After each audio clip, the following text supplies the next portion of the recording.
mani boyarle shipsa oi faika dubui shari pantai lob kalaika Khato mani boyarle shipsa oi faika bisiki fele Christmas tale tabu so faika hoy hoya hoy hoy hoya hoy hoy hoya hoy hoy hoya hoy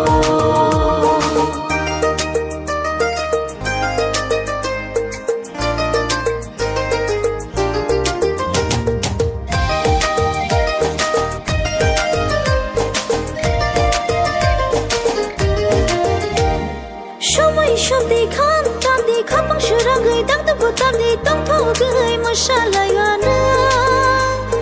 sabrai no kolom lai wana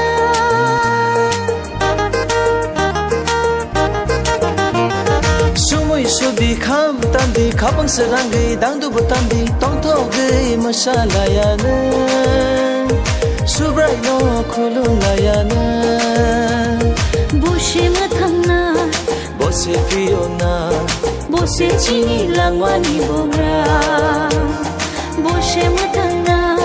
Bose Fiona Bose chini langwani bongra Tong thong mani boyarle shipsa oi faika dubui shari pantai lob kalaika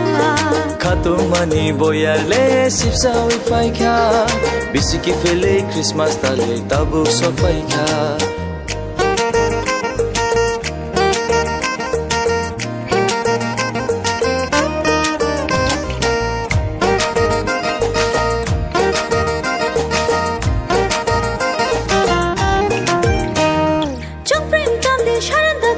khapang shurang gai khorang shadi tong tho gai ra cham lai wana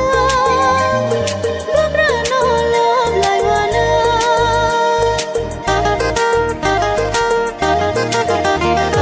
Jong preng tam di sarin da tam di khapang shurang gai khorang shadi tong tho gai ra cham lai wana babra no love lai wana Boshe mathangna Bose Fiona Bose chini langwani bongra Boshe mathangna Bose Fiona Bose chini langwani bongra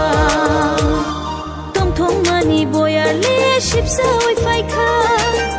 dubui shari pantai lob kalaika Khato mani boyarle shipsa oi faika bisiki fele Christmas tale tabu so faika